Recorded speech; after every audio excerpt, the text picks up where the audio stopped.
You may not consider yourself as a people's person, but having social skills matter.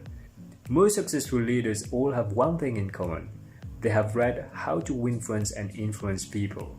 Carnegie's principles were instrumental to the success of Warren Buffett. Applying these principles have allowed Warren Buffett to become more likable, persuasive, and influential. The relationships we cultivate have an effect on our health, happiness, and success. Engaging people, making friends, and building rapport are all learnable skills that you can get better at. Robert Waldinger, director of Harvard's longest study on well-being, said loneliness kills. It's as powerful as alcohol and smoking. One thing that is clear from the study is that relationship keeps us happier and healthier, period. So how can you cultivate better relationships? Today we will look at 3 practical ways to apply Dale Carnegie's principle from his book How to Win Friends and Influence People. The first principle is to give honest and sincere appreciation. The second principle is to be genuinely interested in the other person. And the last principle is a secret of Socrates. Give honest and sincere appreciation. Humans crave to be appreciated for what they do. Showing appreciation is a great way to foster healthy relationship with other people. Be mindful as your appreciation is interpreted depending on your intention. Flattery is not sincere and comes from the tongue. It irritates people as it is used by people who are usually looking for something in return. Genuine honesty and sincerity come from the heart and sounds more natural and fluid. Let me give you a personal example. The other day I went to a restaurant with my family. From the moment we stepped in the restaurant, a cheerful waitress by the name of Sheila came to greet us. She got us a table with a smile on her face. She checked whether we've been here before and spent some time explaining about the restaurant and the menu. I could feel the passion and warmth. She made some personal recommendations and helped us with our order. She made sure we had everything needed for the meal, even anticipating things we did not request. The food was top-notch. Sheila checked we were satisfied with the food regularly. Being offered complimentary hot drinks after our meal was icing on the cake. After the dinner, we expressed our sincere appreciation for the special attention and excellent service we received. Sheila was delighted to learn we enjoy her generosity and personal touch. Being praised and appreciated by the customers she serves makes her happier to continue. Saying thank you for something is a powerful practice. It creates positive emotions in the other person to know you appreciate what they do. Appreciating a person's kindness can go a long way. I invite you this week to show your appreciation to at least 3 acts of kindness. The caveat here is you need to mean it. I mean really mean it, because otherwise it will come across as flattery. Let me ask you, are you still enjoying this video? Show your appreciation by hitting the like button. Practice number 2. Be genuinely interested in other people.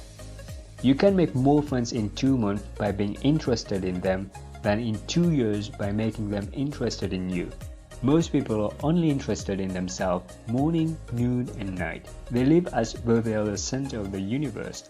They're more interested in themselves and try to impress other people and get others to be interested in them. The magic method is to focus on the other person instead of yourself.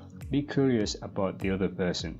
Show you are interested by asking insightful questions. This is something I do when I talk to guests on my podcast. When you meet a person, make sure you learn what interests them most. Show an interest in their interests.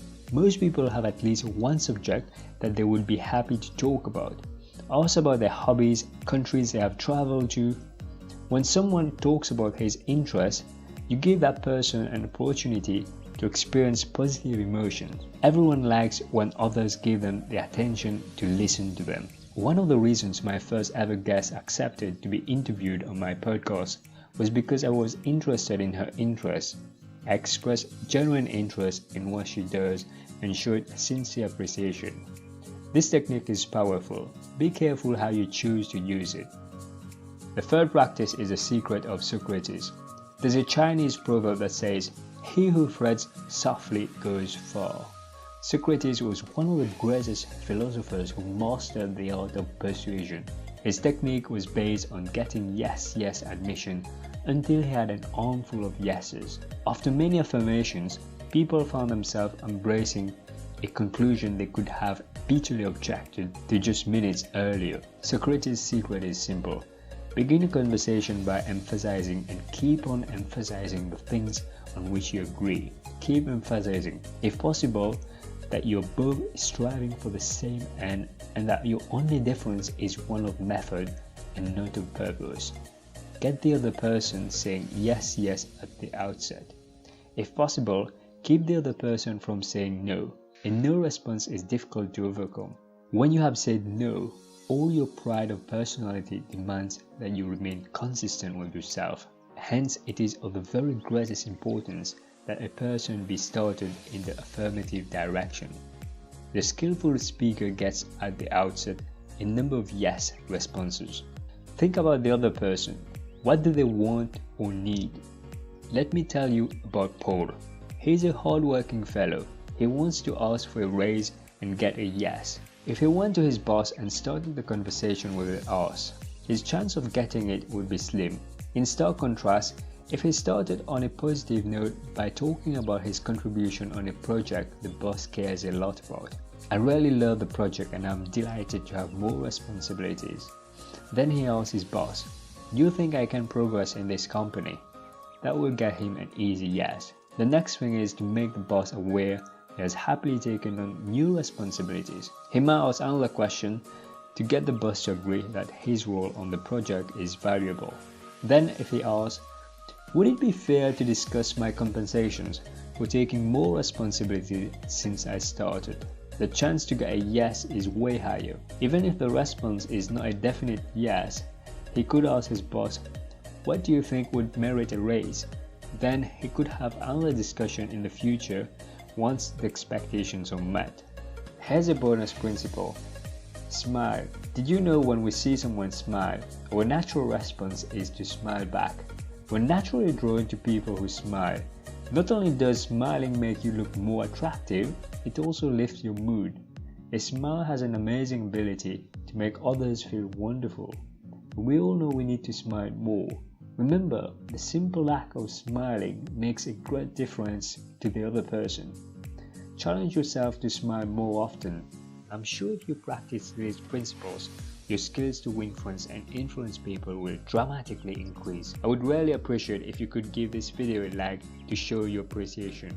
This helps me to know if you want more videos like this. Please consider subscribing to my channel by clicking here.